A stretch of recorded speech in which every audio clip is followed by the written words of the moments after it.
তেল নিয়ে তেলেসমাতি বাংলাদেশে নতুন কিছু নয়। বিশেষ করে রোজা বা ঈদ আসলে তেলের দাম আকাশ ছোঁয়া হয়ে যায় এদেশের বাজারে। আগামী জুন মাসের তৃতীয় সপ্তাহে অনুষ্ঠিত হবে ঈদুল আজহা।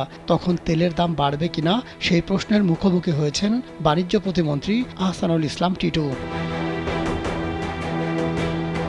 বাণিজ্য প্রতিমন্ত্রী বলেন, বাংলাদেশের সুযোগ সন্ধানী কিছু অসাধু ব্যবসায়ী আছেন যারা ঈদ এলেই কৃত্রিম সংকট দেখিয়ে নিত্যপণ্যের দাম বাড়িয়ে দেয়।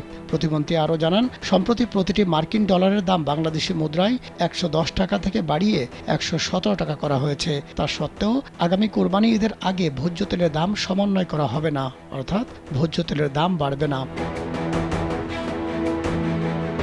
দাম কিভাবে নিয়ন্ত্রণে রাখা হবে তারও ব্যাখ্যা দিয়েছেন তিনি।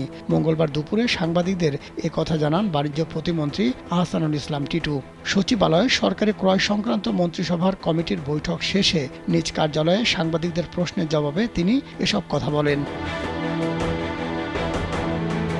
আহসানুল ইসলাম তখন জানান, উৎপাদনকারী ও আমদানিকারকেরা আগামী ঈদ পর্যন্ত বর্তমান দামে তেল বিক্রি করবেন। তিনি নিশ্চিত করে বলেন, ডলারের দাম ৭ টাকা বাড়লেও ভোক্তা পর্যায়ে কোনো প্রভাব পড়বে না। আগামী জুন মাসের তৃতীয় সপ্তাহে কুরবানির ঈদ হওয়ার কথা, তখন তেলের দাম বর্তমান সময়ের মতোই থাকবে। বাণিজ্য প্রতিমন্ত্রী ব্যাখ্যা করে বলেন, আমদানিকারকেরা অভিযোগ করে আসছিলেন যে ব্যাংক থেকে তারা সরকারি দরে ডলার পাচ্ছিলেন না।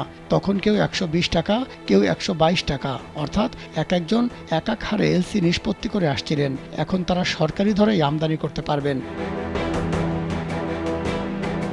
সোমবার মন্ত্রিসভার বৈঠকে প্রধানমন্ত্রী শেখ হাসিনা বাজার তদারকি নিয়ে নির্দেশনা দিয়েছেন। এর মানে কি অবহেলা আছে? সাংবাদিকদের এমন প্রশ্নের ব্যাপারে প্রতিমন্ত্রী বলেন, গত রমজানের আগে ও পরে বাজার স্থিতিশীল রাখতে মন্ত্রণালয় তৎপর ছিল। সামনে কোরবানির ঈদ এলে আমাদের দেশে কিছু লোক আছে যারা সুযোগ সন্ধানী। সরবরাহ ঠিক থাকার পরও জিনিসপত্রের দাম দু এক জায়গায় বাড়িয়ে দেয়। এবার তা হতে দেওয়া হবে না।